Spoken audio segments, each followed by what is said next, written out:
चलो, तो class 6 NCERT sorting of materials into groups हो रहा है हम लोग का, चैप्टर 4 है ये, ठीक है। तो देखो हमारे आसपास बहुत सारे मटेरियल वगैरह हैं, ऑब्जेक्ट्स वगैरह हैं, जैसे ठीक है ये फ़ोन है, ये क्या कहते हैं उसको, माइक्रोफोन है, ये चश्मा है, ठीक है, मोबाइल है, ये सब क्या है, ये सब ऑब्जेक्ट है, ठीक है। तो ऑब्जेक्ट्स और मटेरियल्स के बारे में इस चैप्टर में हम पढ़ेंगे, ठीक है। तो ऑब्जेक्ट्स को डिफाइन करते हैं हम। Objects refers to anything that can be seen और फेल्ड। तो ऑब्जेक्ट कुछ भी है जिसको हम देख सकें और उसको छू सकें, तो उसको क्या कहते हैं, ऑब्जेक्ट कहते हैं। जैसे मान के चलो ये बोर्ड है, तो क्या इसको हम देख सकते हैं, बिल्कुल। क्या इसको हम छू सकते हैं, बिल्कुल, ठीक है। तो ये क्या है, ये एक ऑब्जेक्ट है। उदाहरण देखो क्या बोलता है, वाटर बॉटल, अ मिरर, एक शीशा हो, आईना हो गया, अ टेबल, ये सब क्या है, ये सब ऑब्जेक्ट है। Material refers to the matter from which the thing is made, ठीक है। तो ये जिससे बना है वो मटेरियल है, ये क्या है, पूरा ऑब्जेक्ट है। ये किससे बना है, वुड से, यानी लकड़ी से, तो लकड़ी क्या हो गया, मटेरियल हो गया, ठीक है। अब जैसे मान के चलो ये क्या कहेंगे इसको, क्या बोलते हैं, चश्मा। तो ये चश्मा क्या है, ये ऑब्जेक्ट है, लेकिन ये बना किससे है, तो हम बोलते हैं शीशा, ठीक है, ग्लास। तो ग्लास क्या हो गया, मटेरियल हो गया। तो मटेरियल से ऑब्जेक्ट बनता है, ठीक है, मटेरियल से ऑब्जेक्ट बनता है, ठीक।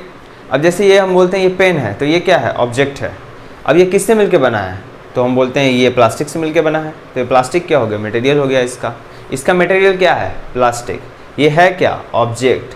क्या नाम है इसका, पेन, मार्कर पेन, जो भी।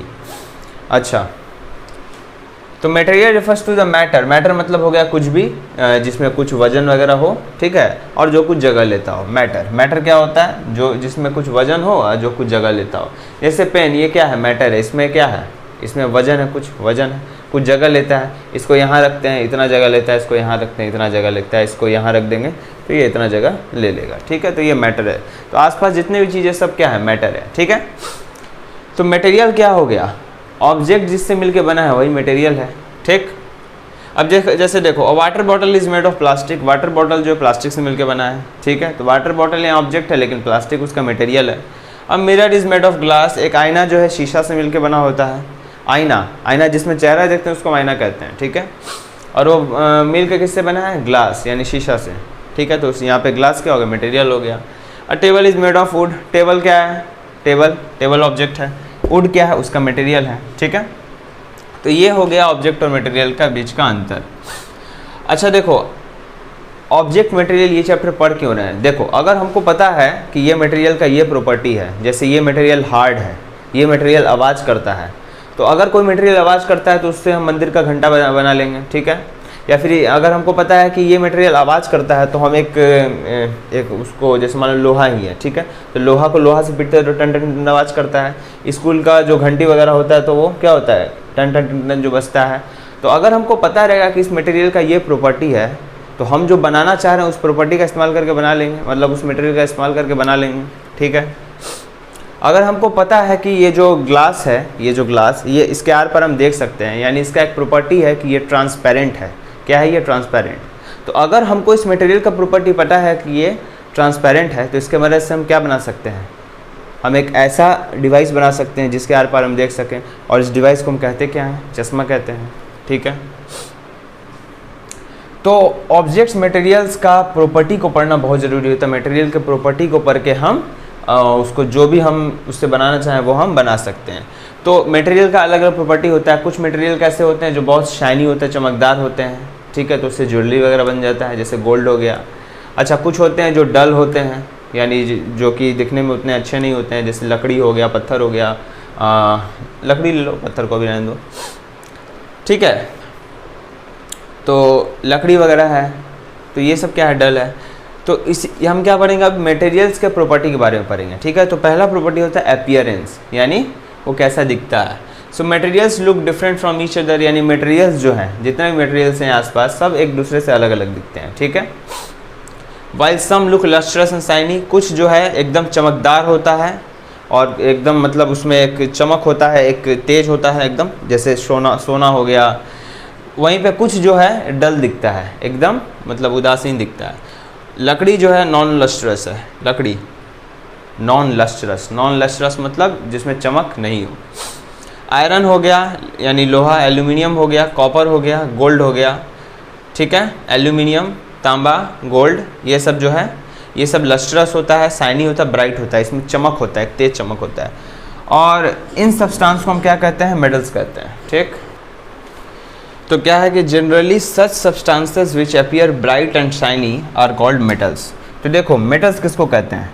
ऐसे सब्सटेंस जो जिनमें एक चमक हो, जिनका तेज चमक हो, ठीक है, तो वैसे सब्सटेंस को मेटल्स कहते हैं। सच सब्सटेंसेस, सच इन सब के लिए इस्तेमाल किया जाता है, यानी आयरन, एल्यूमिनियम, कॉपर, गोल्ड, ये सब क्या है? ये सब मेटल्स है। ठीक है, आगे एक चैप्टर पढ़ोगे आगे हायर क्लास में, मेटल्स, नॉन मेटल। ठीक है, मेटल्स क्या है, नॉन मेटल क्या है। तो अभी के लिए जनरल डेफिनेशन तुम याद रखो कि आयरन, एल्यूमिनियम, कॉपर, गोल्ड, ये सब को हम मेटल्स कहते हैं। यानी such substances which appear bright and shiny are called metals, यानी वैसे सब्सटेंस जिनमें एक चमक हो उन्हें हम क्या कहते हैं, और जो थोड़ा हार्ड हो उन्हें हम क्या कहते हैं?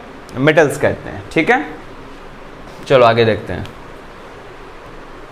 तो एक प्रॉपर्टी पढ़े हम लोग अपीयरेंस के बारे में। ठीक है, मटेरियल का एक प्रॉपर्टी अपीयरेंस होता है। ठीक है, यानी कि कुछ जो है मटेरियल्स लस्ट्रस होते हैं, शाइनी होते हैं, और कुछ जो होते हैं डल होते हैं। ठीक है, तो अब एक और प्रॉपर्टी होता है मटेरियल का जिसको हम हार्डनेस या स्मूथनेस कहते हैं। ठीक है, तो हम देखते हैं कि कोई चीज़ होता है जो बहुत कड़ा होता है, कुछ जो होता है जो बहुत सॉफ्ट होता है। ठीक है, यानी कि जैसे मान के चलो ग्लास हो गया, तो ग्लास बहुत सॉफ्ट है। सॉफ्ट मतलब ये नहीं कि स्पॉन्जी, सॉफ्ट मतलब हो गया जैसे कि वो इजीली ब्रेक हो जाता है। ठीक है, सॉफ्ट का यहाँ पे ये मतलब हुआ। ठीक है, स्मूथनेस या सॉफ्टनेस जो बोलो।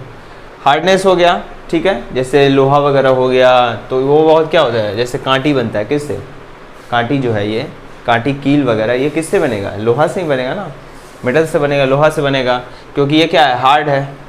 ठीक है, तो some material are hard while some of them are soft. ठीक है, materials which can be compressed or scratched easily are refer to as soft, यानी वैसे मटेरियल जिनको आराम से कंप्रेस कर दिया जाए, ठीक है, आसानी से वो कंप्रेस हो जाए, और स्क्रैच, इनको स्क्रैच कर दिया जाए, फाड़ा जा सके, जैसे पेपर वगैरह हो गया, तो वैसे मटेरियल्स को हम क्या रेफर करते हैं कि वो सॉफ्ट मटेरियल्स हैं। जैसे कॉटन हो गया, स्पॉन्ज हो गया। ठीक है, materials which are difficult to compress, वैसे मटेरियल जिनको कंप्रेस करना बहुत ही डिफ़िकल्ट हो, जिनको काटना बहुत ही डिफ़िकल्ट हो, और जिनको तोड़ना बहुत ज़्यादा ही डिफ़िकल्ट हो, वैसे मटेरियल्स को हम हार्ड मटेरियल्स कहते हैं। उदाहरण के लिए आयरन यानी लोहा हो गया, कॉपर यानी तांबा हो गया, ये सब जो मटेरियल्स होते हैं बहुत ही हार्ड मटेरियल्स होते हैं। ठीक है, तो एक प्रॉपर्टी हो गया हम लोग का हार्डनेस और सॉफ्टनेस। एक और प्रॉपर्टी होता है सॉल्यूबल इन वाटर। हम देखते हैं कि कुछ मटेरियल्स ऐसे हैं जो पानी में आसानी से घुल जाते हैं, और कुछ मटेरियल ऐसे होते हैं जो पानी में आसानी से नहीं घुलते हैं। पानी है और जो हम डाल रहे हैं उस पानी में, जो भी मटेरियल हम डाल रहे हैं उसको सॉल्यूट कहते हैं, और पानी हमारा सॉल्वेंट हो गया। ठीक है, सॉल्यूशन कैसे बनता है? हम बोलते हैं शुगर सॉल्यूशन, बोलते हैं चीनी पानी का घोल। तो चीनी पानी, तो चीनी घुल रहा है तो चीनी सॉल्यूट हो गया। क्या हो गया? सॉल्यूट। और पानी क्या हो गया? हमारा सॉल्वेंट। तो एक टर्म होता है सॉल्वेंट, दूसरा टर्म होता है सॉल्यूट। जिसे घोल रहे हैं, जो भी घुल रहा है पानी में, जो भी घुल रहा है वो सॉल्यूट है, और जिसमें घोल रहा है वो सॉल्वेंट है। लिक्विड कुछ भी हो सकता है, पानी भी हो सकता है, शुगर भी, हनी भी हो सकता है, कुछ भी हो सकता है। तो जिसको घोल रहे हैं वो सॉल्यूट, जो जिसको हम घोल रहे हैं वो सॉल्यूट, और जिसमें घुल रहा है वो सॉल्वेंट। ठीक है, तो सॉल्यूट जो होता है हमेशा कम होता है सॉल्वेंट से। जैसे पानी जो हम लेते हैं, तो हम पानी इतना लेते हैं, तो चीनी कितना लेते हैं? इतना लेते हैं। तो सॉल्यूट हमेशा कम होता है, सॉल्वेंट ज़्यादा होता है। तो सॉल्यूट प्लस सॉल्वेंट मिलके हमको क्या मिलता है? सॉल्यूशन। ठीक है, तो अगर हम बोलते हैं शुगर है और वाटर है, तो शुगर वाटर हो गया, तो शुगर सॉल्यूशन बन जाएगा, चीनी पानी का घोल। तो अब देखो कुछ मटेरियल ऐसे होता है जो आराम से पानी में घुल जाता है, कुछ जो होता है जो पानी में घुलता ही नहीं है। ठीक है, जैसे मान के चलो चीनी आसानी से पानी में घुल जाएगा। नमक है, नमक आसानी से पानी में घुल जाएगा। लेकिन वहीं पर अगर हम मान लो लकड़ी का छिलका ले ले, ठीक है, या फिर बालू ले ले, तो ये सब घुलता है क्या? नहीं, ये सब नहीं घुलता है। तो हम लोग बांट दिए हैं, क्या कर दिए हैं? बांट दिए हैं वैसे मटेरियल को जो घुल जाते हैं और वैसे मटेरियल को जो नहीं घुलते हैं। वैसे मटेरियल जो आसानी से पानी में घुल जाते हैं उनको हम सॉल्यूबल मटेरियल कहते हैं। ठीक है, और वैसे मटेरियल जो नहीं घुलते हैं उनको हम इनसॉल्यूबल सब्सटेंसेस या इनसॉल्यूबल मटेरियल्स कहते हैं। So soluble substances are those which disappear when mixed with water. तो सॉल्यूबल सब्सटेंस हम कैसे पकड़ेंगे कि ये सॉल्यूबल सब्सटेंस है? तो वैसा सब्सटेंस जो पानी में घुल जाए और गायब हो जाए। डिसअपीयर, अपीयर मतलब दिखना, डिसअपीयर मतलब गायब हो जाना। तो जैसे नमक को हम घोलते हैं पानी में, तो नमक क्या होता है? गायब हो जाता है पानी में। क्या दिखता है क्या? अगर हम यहाँ पे 2 ग्लास लें, यहाँ पे भी, इसमें नमक घोल दे, इसमें नमक नहीं घोले, तो क्या बता सकें कि किस में घोला हुआ है किस में नहीं? क्यों नहीं बता पाएंगे? क्यों? क्योंकि नमक जब हम घोलते हैं तो वो गायब हो जाता है, डिसअपियर हो जाता है। सो नमक क्या है? सॉल्युबल सब्सटेंस है। चीनी क्या है? सॉल्युबल सब्सटेंस है। So soluble substances those which disappear when mixed with water, पानी के साथ मिलाने से जो सब्सटेंस गायब हो जाएगा, उसमें घुलने के बाद गायब हो जाएगा, वैसे सब्सटेंस को हम सॉल्युबल सब्सटेंस कहेंगे। और वैसे सब्सटेंस जो कि पानी में घुलने के बाद डिसअपियर नहीं होते हैं, यानी कि पानी में उनका जब हम घोल बनाते हैं तो वो हमको दिखते रहते हैं, नीचे बैठ जाते हैं, ठीक है, नीचे बैठ जाते हैं, और नीचे नहीं भी बैठे तो, अगर नहीं भी बैठते हैं तो कोई बात नहीं है, लेकिन वो गायब नहीं होते पानी में, तो वैसे सब्सटेंस को हम इनसॉल्युबल सब्सटेंसेस कहते हैं। सो हम लिख सकते हैं कि insoluble substances are those which don't disappear or dissolve when mixed with water. Example के लिए सैंड हो जाएगा, चॉक हो जाएगा, सॉडस्ट। सॉडस्ट हो गया हमारा लकड़ी का छिलका वगैरह हो गया, और सैंड जो है बालू होता है, चॉक तुम समझते हो जिससे हम लिखते हैं वाइट ब्लैक बोर्ड पे, ठीक है। तो एक ये भी प्रॉपर्टी होगा मटेरियल का, sand, chalk, sawdust, iron, copper, ये सब क्या है? ये सब मटेरियल है। तो हम देख रहे हैं आयरन कॉपर जो है, आयरन कॉपर के केस में हम क्या देख रहे हैं कि हार्डनेस स्मूथनेस का कॉन्सेप्ट लग रहा है। आयरन कॉपर हार्ड होता है, कॉटन स्पॉन्ज स्मूथ होता है। यहाँ पे सैंड, चॉक, सॉडस्ट ये सब क्या है? आराम से पानी में नहीं घुलता है। वहाँ पे सॉल्ट, शुगर होती है, आराम से पानी में घुल जाता है, ठीक है। तो ये हो गया। अब एक आता है फ्लोटेशन इन वाटर, यानी ये कुछ सब्सटेंस ऐसे होते हैं जो पानी में तैर सकते हैं और कुछ जो होते हैं पानी में नहीं तैर पाते हैं, ठीक है। तो इनके आधार पे भी अगर हम ऐसे मटेरियल्स को पहचान रहे हैं कि कुछ पानी में तैर सकते हैं कुछ नहीं तैर सकते हैं, तो हम जो बनाना चाह रहे हैं वो हम बना लेंगे। जैसे मान के चलो हम नाव बनाना चाह रहे हैं, हम एक सामान को दूसरे जगह से एक जगह से दूसरी जगह पहुंचाना चाहते हैं, तो हम ऐसे मटेरियल का इस्तेमाल करेंगे जो डूबे नहीं। अगर हम ऐसा मटेरियल से बना लें कि वो जो डूब जाएगा पानी में, तो फिर हमारा काम तो बनेगा नहीं, एक जगह से दूसरी जगह हम जा ही नहीं पाएंगे, ठीक है। तो फ्लोटेशन इन वाटर जो है ये भी एक प्रॉपर्टी होता है, ठीक है। डेंसिटी जो है आगे हम लोग पढ़ेंगे तो और थोड़ा समझ में आएगा। अभी देखो फ्लोटेशन इन वाटर, कुछ सब्सटेंस होते हैं जो तैर सकते हैं पानी पर और कुछ जो होते हैं डूब जाते हैं ज़मीन तक, पानी के अंदर तक। तो वैसे सब्सटेंस जो कि पानी से भारी होते हैं वो क्या होते हैं? सुनना, objects which are heavier than water sink, objects which are lighter than water float, ठीक है। सुनना, वैसा ऑब्जेक्ट जो कि पानी से भारी है डूब जाएगा, पानी से भारी है डूब जाएगा, ठीक। और कुछ ऑब्जेक्ट ऐसा होता है जो कि हल्का होता है पानी से, तो वो तैर जाएगा। यानी जो ऑब्जेक्ट पानी से भारी है, जो सब्सटेंस पानी से भारी है, ये हमारा पानी है, अगर इसका वजन पानी से ज़्यादा है, इसका वजन अगर पानी ज़्यादा है तो ये डूब जाएगा, लेकिन अगर इसका वजन पानी से कम है तो ये तैर जाएगा, ठीक है। इसको समझना बहुत ही आसान है। जैसे मान के चलो ये हमारा पानी है, ठीक है, इस डब्बा में पानी है, यहाँ पे हम पत्थर रखते हैं, ठीक है, पत्थर रखेंगे। अब देखो पानी क्या करेगा, इसको ऊपर धक्का देगा और जो गुरुत्वाकर्षण बल है इसको नीचे खींचेगा, ठीक है। तो अब इसका वजन ही इतना ज़्यादा है, इस पे इधर लग रहा होगा 5 और इसका वजन पृथ्वी जो खींच रही होगी 10, तो आराम से इधर 10 ये बड़ा हो जाएगा, इसको खींच लेगा, ठीक है। यानी जो सब्सटेंस भारी है वो पानी में डूब जाएगा, जो सब्सटेंस पानी से हल्का है, पानी से हल्का, ठीक है, जो सब्सटेंस पानी से हल्का है वो तैर जाएगा, ठीक है। जैसे पत्ता हो गया, पेपर बोट हो गया, ये सब क्या होता है? पानी पे तैर जाता है। वहीं पे अगर हमारे पास एक टुकड़ा है, पत्थर का टुकड़ा हो गया या भारी भारी ईंट है, ये सब क्या होता है? पानी में डूब जाता है। पत्ता वगैरह पानी में तैर जाता है और ये पत्थर वगैरह, ईंट वगैरह पानी में डूब जाता है, ठीक है। यानी जो सब्सटेंस पानी से भारी है वो डूब जाता है और वैसा सब्सटेंस जो पानी से हल्का है वो तैर जाता है, ठीक है। चलो अब एक और होता है हम लोग का प्रॉपर्टी जो कि होता है ट्रांसपेरेंसी, ट्रांसलूसेंसी और ओपेकनेस, ठीक है। समझना क्या बोल रहे हैं। कुछ मटेरियल होता है जिसके आर पार हम देख सकते हैं, ठीक है। अब जैसे मान के चलो उदाहरण के लिए कि हम खिड़की बनाना चाह रहे हैं, ठीक है, ये हमारा खिड़की हो गया, ठीक है। तो अगर रोड पर का घर है और हम चाह रहे हैं कि जैसे मान के चलो कि यहाँ पे खिड़की लगे रहे, ठीक है, खिड़की लगे रहे। हम नहीं चाहते हैं कि हाँ बाहर का लोग सब देखे कि हाँ भाई ये पढ़ा रहा है या फिर ये खाना खा रहा है, तो हम क्या चाहें कि एक ऐसा हम खिड़की चाहेंगे जिसके हम तो बाहर देख पाएँ, ठीक है, या फिर बाहर से लोग सब मतलब वो धुंधला दिखे, ठीक है। तो एक प्रॉपर्टी आता है मटेरियल का जिसको ट्रांसलूसेंसी कहते हैं, ठीक है, ट्रांसलूसेंसी। यानी कि कुछ मटेरियल होते हैं जिनके आर पार हम थोड़ा मोड़ा देख पाते हैं, ठीक है, तो हम खिड़की उससे बना लेंगे। हम मान लो कोई खाना खा रहा है, बाहर रोड पे आदमी देख रहा है, वो ये खाना खा रहा है, ठीक है, अच्छा ये क्या खा रहा है ये भी देख लें, तो ऐसा नहीं हम चाहते हैं। तो हम क्या करते हैं कि एक हम लोग खिड़की लगा देते हैं। अब खिड़की जो ग्लास का बनेगा तो हम चाहते हैं कि ऐसा ग्लास हो जिसके आर पार हल्का फुल्का दिखे, ठीक है।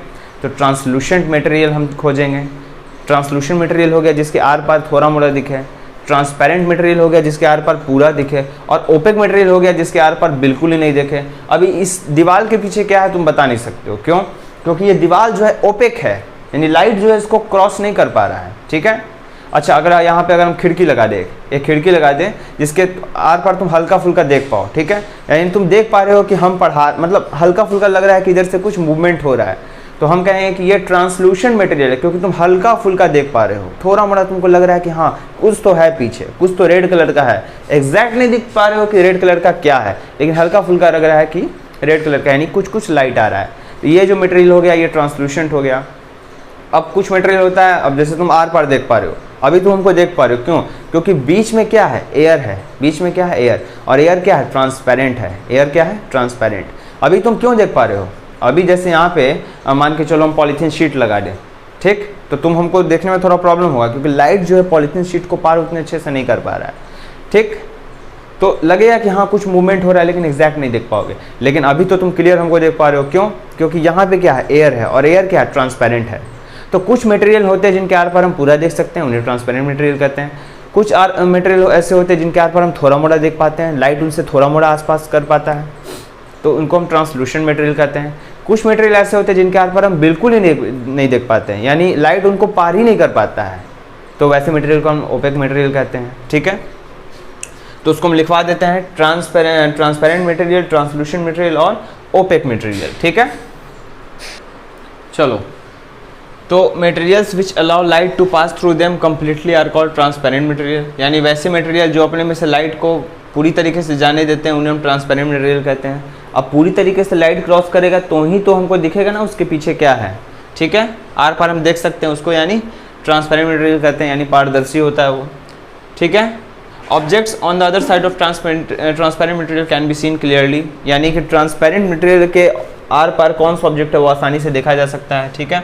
जैसे मान के चलो हम चाहते हैं कि हमारा घर मान के चलो कि एकदम पहाड़ी इलाका में, ठीक है, या फिर मान के चलो एकदम खेत के पास है, एक बार चलो पहाड़ी इलाका मानते हैं, तो हम चाहते हैं कि पूरा हम देखें कि पूरा पहाड़ वगैरह को अच्छे से देखें, तो हम चाहें कि मेरा बड़ा सा जो खिड़की है वो एकदम आर पार उसके हम देख सके, ठीक है, तो बड़ा सा विंडो हम बनवाएंगे, और या फिर स्लाइडिंग डोर बनवा देंगे जिसमें शीशा जो लगा रहेगा ट्रांसपेरेंट मटेरियल का होगा, तो हमको एकदम अच्छे से चाय पीते हुए हम देखेंगे कि हाँ कितना अच्छा कैसे सूर्योदय हो रहा है, मतलब एकदम अच्छा हरा भरा मौसम हम देख पाएंगे।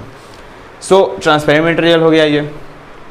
अच्छा, उदाहरण के लिए ग्लास हो गया, वाटर हो गया, पानी भी हो गया, और एयर हो गया, ठीक है। अब शीशा का ग्लास लेते हो, ठीक है, उसमें पानी रखते हो तो आर पार देख सकते हो, ठीक, ग्लास को भी देख सकते हो, और हवा तो है ही ट्रांसपेरेंट मटेरियल, ठीक। Materials which don't allow light to pass through them completely are called opaque material, तो वैसे मटेरियल जो अपने में से लाइट को जाने ही नहीं देते हैं, वैसे मटेरियल जो अपने में से लाइट को जाने ही नहीं देते हैं उन्हें हम क्या कहते हैं? ओपेक मटेरियल कहते हैं, ठीक है।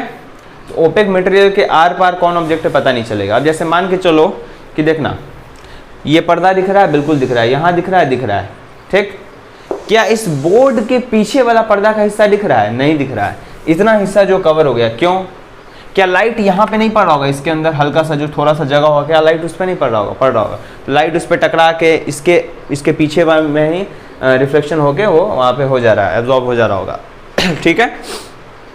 तो लाइट क्या हो रहा है? इसको क्रॉस नहीं कर पा रहा। अभी जैसे देखो मेरा हाथ है, ठीक है, अब ये मार्कर दिख रहा है, लेकिन अब क्या मार्कर दिख रहा है? नहीं, क्यों? क्योंकि मेरा हाथ क्या है? ओपेक मटेरियल है, यानी मार्कर से जो लाइट पड़ रहा है, मार्कर पे जो लाइट पड़ रहा है वो इसको क्रॉस नहीं कर पा रहा है, ठीक है।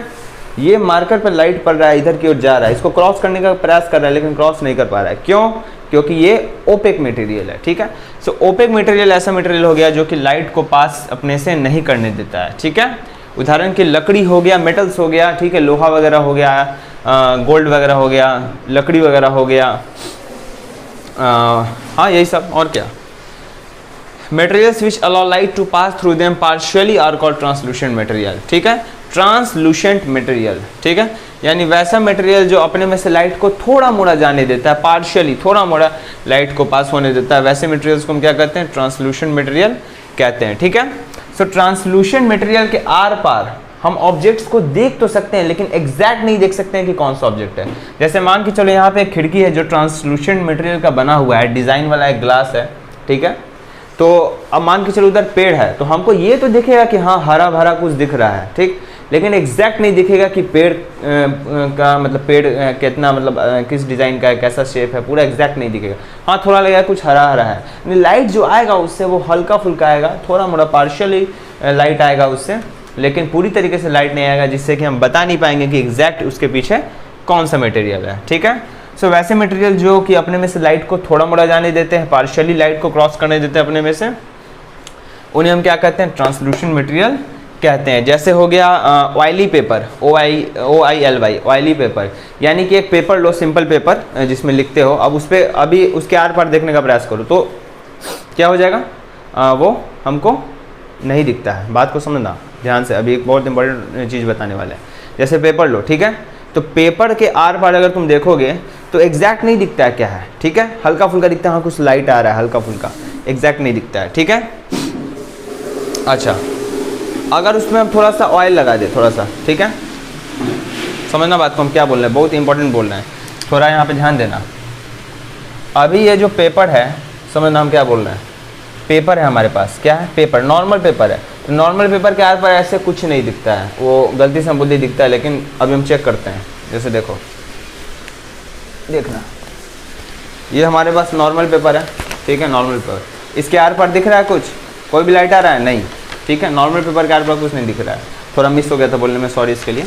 तो नॉर्मल पेपर के आर पर कुछ नहीं दिखता है, लेकिन अगर इस पर थोड़ा सा हम सरसों का तेल लगा दें या नारियल का तेल लगा दें, तो जैसे ही ऐसा करोगे और फिर इसके आर पर देखोगे तो थोड़ा मोड़ा दिखेगा, यानी ये ट्रांसलूसेंट बन गया। अभी ये क्या है, ये अभी ये ओपेक है समझना इस चीज़ को, सॉरी, अभी ये ओपेक है। अभी जैसे देखो, अभी दिख रहा है, अब क्या मेरा चेहरा दिख रहा है, बिल्कुल नहीं दिख रहा है, ठीक है, यानी क्या है, ओपेक है। लेकिन जैसे ही इस पर थोड़ा सा हम तेल लगा देंगे, जैसे सरसों का तेल लगा दिए, या फिर मान के चलो हम इस पर नारियल तेल लगा दिए, ठीक है, या थोड़ा सा हम बटर ही लगा दिए, तो ये ट्रांसलूसेंट बन जाएगा, इसलिए ऑयली पेपर लिखा हुआ है। इसलिए क्या लिखा हुआ है, ऑयली पेपर। तो बोलने में हमसे मिस्टेक हो गया था, ध्यान रखना कि ऑयली पेपर जो होता है ये ट्रांसलूसेंट होता है। क्या होता है, ट्रांसलूसेंट होता है। और कुछ प्रकार का डिजाइंड ग्लास भी जो होता है, डिजाइंड ग्लास, यानी कुछ प्रकार का जो ग्लास होता है जिसमें डिज़ाइन वगैरह बना होता है, वो भी ट्रांसलूसेंट होता है। टिश्यू पेपर भी जो होता है वो ट्रांसलूसेंट होता है। तो जैसे ही हम उस पर तेल वगैरह लगाएंगे पेपर पे, वो ट्रांसलूसेंट बन जाएगा, ओपेक से ट्रांसलूसेंट बन जाएगा, ठीक है। तो class 6 NCERT sorting materials into group जो है, ये हम लोग का थ्योरी वगैरह सारा कंप्लीट हो चुका है। अब करेंगे एनसीईआरटी सॉल्यूशन। चलो ठीक है।